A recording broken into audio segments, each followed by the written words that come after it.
Hello my dear friends, so welcome back. Welcome to your channel Cooking Astrology. First of all, I would like to thank all of you for subscribing my channel and liking my videos. Thanks a lot. So let's continue our journey, our discussion of planets through Navamsa Chart in Vedic Astrology. And in this particular video, let's try to understand planet Venus placement in the 7th house of your D9 chart. And what are going to be the results, whether positive, negative, and even there are certain karmic associations which are specifically connected with this Venus. Let's try to understand in this particular video. Also, I request you to watch the videos over the 7th house of Navamsa chart in order for you to generate the clear understanding, like how the 7th house is going to be differentiated from the D1 and in the D9 chart. Okay. Although I'm still going to give you one basic overview regarding what exactly the 7th house of D9 chart is going to be, and then we will try to combine the Venus in it. Okay. 7th house, or the planets that are actually posited in the 7th house of your D9 chart, they are going to represent the exact indication with regards to physical characteristics of your spouse and life partner, as well as the emotional characteristics of your spouse and life partner. Many people during the consultation time, they want to know regarding how my life partner is going to be looking. Looks wise, that is seen through planets that are in the 7th house. You just need to connect the significance of that graha with your spouse or life partner. You can find everything. In the emotional side also, if you want to see whether your partner have dealt with some sort of traumatic situations or what kind of emotional capabilities of your partner is going to be, pay attention towards planets sitting up there. Also, the 7th house lord of the D9 chart is actually going to give us the direction of a marriage. And you need to check this lord, 7th house lord of the D9 chart in the D1 chart actually. Look where that lord is going actually. If for example, you are Libra ascendant in the D9 chart, 7th house is ruled by Mars. So look where Mars is going into the D1 chart. This is going to give you the direction of a marriage. Like in which direction the marriage is going to be taking you towards, whether it's in the 12th house, so it's taking you in the path of spirituality. If it is in the 11th house, taking you towards materialistic things, money. In the 10th house, towards the career part, or in which direction. So direction is also seen through the 7th house lord. This is also going to be the most important house when it comes to the sustenance of a marriage. Sustenance and even survival, you can call it as. Like if you want to see how long the marriage bond is going to be sustaining, whether it's 5 years, 10 years, 15 years, or it's a 40 years bond, that is seen through the 7th house. Apart from this thing, this house have also, if you specifically use the concept of Bhavat Bhavam in Vedic Astrology, 7th house is actually going to become the first house of your spouse and life partner. So first house, I told you, physical traits and emotional traits. Now you just need to rotate this 7th as a first house, then you can read the complete chart of a spouse and your life partner. Because I will tell you, whichever planet is gaining control over the 7th house or the planet sitting in the 7th house, these planets are going to be predominantly seen in your future spouse or life partner chart very easily. If it's Mars, Saturn, or it may be Venus, whichever planet is it, you just need to check. Like in this case, I'm talking about Venus, so Venus is going to be predominantly seen in your future spouse and life partner chart. It may be their ascendant is going to be ruled by either Libra, Taurus, or Venus is going to be in some prominent position, maybe becoming the planet with highest degree or with the lowest degree, but some significance is going to be there. Because many a times when we need to check the destined spouse or life partner, or we need to check whether this person have the capacity to manifest in your life as a future spouse or life partner, then there are only two possible methods to determine. One is that 7th house and prominency that I told you. Second is the concept of Tithi. Now Tithi means the lunar date, okay, actually that is connected with the waxing and the waning half of the moon. So that is also going to give us the indication, okay, if that Tithi lord is forming certain connections with both 9th houses of the D1 chart, yes, this is going to be the destined spouse. But now let's try to understand what Venus exactly going to do up there. First of all, before analyzing the Venus placement in this D9 chart, you need to analyze the Venus into the D1 chart, okay, because this is the combination of both charts together. Now first of all, as soon as Venus is going up there, this Venus have the capacity to bless you with a very good looking partner. Extremely good looking. It doesn't matter whether you're a male or a female. Extremely good looking. It's going to be very handsome, very charming, going to have very deep watery eyes. You see, few people have the capacity to communicate with their eyes also. So that kind of a magnetic eyes are going to be present up there. Even the body structure is going to be highly perfect, okay? Everything from the bodily structure side is going to be perfect up there. But when it comes to the emotional side, Venus in the 7th house represents certain traumatic experiences which your partner have suffered in his or her life. Because understand one thing, whenever the benefics association is getting more into the 7th house, and if there are planets posited into the 1st house of the D-9 chart also, it represents your partner have eventually gone through some sort of fears inside their life.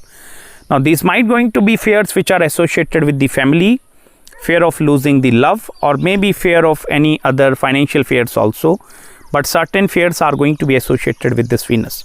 And that is the reason any person with Venus in the 7th house of D9 chart, they will not be able to express their emotions in front of other people. It's just like Venus is creating certain restrictions around you where you will not be able to feel more comfortable by sharing your soft side in front of other people. Now it also depends over whether you have gone through initial relationship crisis, many relationship failures or not, but this Venus is going to represent certain traumatic experiences are going to be linked up there. Second important thing, you also need to pay attention towards the zodiac sign in which this Venus is posited, okay? Now for example, if this Venus is debilitated, or if it is going in Scorpio or Aquarius Navamsha, or if it is in conjunction with Rahu and even Ketu axis, then this Venus represents certain Drid karma. Drid mean fixed karmas which are particularly going to be associated with you and your marriage and your spouse and life partner. Now it's not necessary with every time with Venus in these houses, these zodiac signs with Rahu and Ketu always represent negative karma, but I will tell you Venus is a significant of the wealth aspect at the same time. So if Venus is in affliction, this might going to give you abundance and prosperity at the same time, but this Venus has the then capacity to create complete devoid or emptiness or vacuum inside you when it comes to the love life. Because understand one very important thing here, you will not be able to change the behavior of a planet. What is the core nature of a planet? Planet is not going to change its nature. And that is where if the nature of the planet is not changing, look where 7th house Lord is going into the D1 chart, because that is going to give us the direction of a marriage. Now if the direction of marriage is leading you towards maybe financial prosperity, security, comforts, that is a good thing. But still this is going to give you only one direction. Because Venus energy in the 7th house is going to be becoming more extra concentrated and focused over the passage of time. In the initial stages, like in the age of 20, 25, even up till the age of 30, you will see there is going to be a lot of charm, even childness or that childish approach towards relationship is going to be present up there. But Venus in the later stages tend to become highly mature. And that is the reason that the sense of enjoyment part from the relationship is actually going to be start becoming absent with this Venus placement over the passage of time.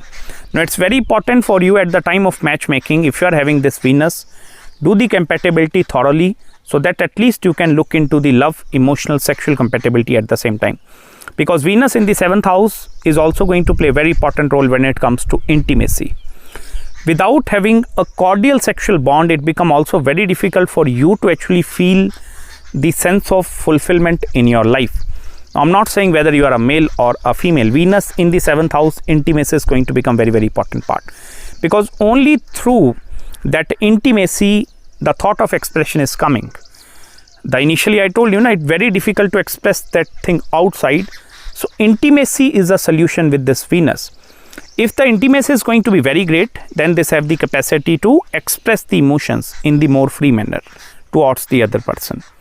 Apart from this thing, if for example, there are going to be multiple planets, like maybe Venus is in conjunction with Rahu, Jupiter, Saturn, multiple planets are up there. More the planets in the 7th house, the more blockages are going to be present when it comes to choosing the spouse and life partner. Because I will tell you, if the strength and dignity of Venus is very optimal, or even if it is debilitated in the sign of Virgo, or if it is in conjunction with cluster of other planets, this is going to create a lot of mental confusion at the time of choosing the spouse and life partner, because out of a fear, Venus is going to set certain parameters in the marriage. Like, my partner need to be good looking, caring in nature, loving in nature, financial secure, that part. So Venus is going to become very, very demanding up there. And that is the reason these people, they tend to get married into the much later stages of the life. Even if they went into the initial relationships, very difficult for you to sustain and survive. Because Venus have the capacity to superimpose everything over the partner. Now Venus here not understanding like it's my also duty to actually sit on the giving end, to give more care, affection, support towards other person. That is the problem with, you can see with this Venus actually, because Venus is going to demand everything from one person. It's going to look for mother inside a partner, father inside a partner, child inside a partner, love inside a partner, spirituality inside a partner, everything. And Venus failed to understand it, become very difficult for any single person to fulfill all that requirement. And that is the most negative trait of Venus in the 7th house. I humbly request you, if you are having this Venus particularly present up there, try to give preference towards, first of all, the cultural differences part. Because cultural differences are also going to acting as the biggest savior factor in your marriage. Because then in the initial stages of the life, Venus have the capacity to do some adjusting. Anything of newness and new activities, even changing of places, like after, if you are a married person watching this video, try to often change the place actually. I'm not asking you to change your home. It's okay fixed up there, go on a vacation every month, 2-month basis. In this way, you have the capacity to keep the relationship aspect alive with this Venus. Otherwise, I will tell you, this is also the planet which can create suffocation inside a marriage. Totally suffocated because of obsessiveness. And that is not the obsessiveness which is present inside you, that is around or inside your partner. Because of their emotional failures or their emotional sensitivity, they tend to become totally attached up there. And that is where there is no room, no emptiness, no vacuum up there where you will be able to breathe properly. And that is where over the passage of time that intimacy part will start getting deteriorated with this Venus. And that is the reason people tend to lose their interest into the marriages, relationships, love aspect and that kind of a thing. It's very important for you to actually, apart from Vedic astrology, understanding the dynamics of a marriage. Like how the marriage is working for the male and the female, what amount of masculinity is required inside a male or what femininity is required inside a female. So understanding the importance of masculine and feminine traits will help you to keep that part alive. If you are a female watching this video and you will not be able to express your emotions with this Venus, it's because of the masculinity. And if you are a male watching this video, not be able to express your emotion, it's because of your femininity. So maintaining a balance in the masculine and in the feminine world is going to be the key of success with this Venus placement in the 7th house. I hope you have gained some deep insights in this video with me. Even if you are having any queries, any consultations, you can feel free to contact me at my email ID. And I will try my best to get back to you as soon as possible. If you require any other marriage, career, business, spiritual consultation, do let me know. Also feel free to subscribe my channel below. Make sure to hit the like button if you really enjoyed this video. You can also share my YouTube channel with your friends and family members who are in love with Vedic astrology. And also follow me on Instagram. And I'm going to meet you very, very soon in the next video. Till then, bye-bye and Hare Krishna.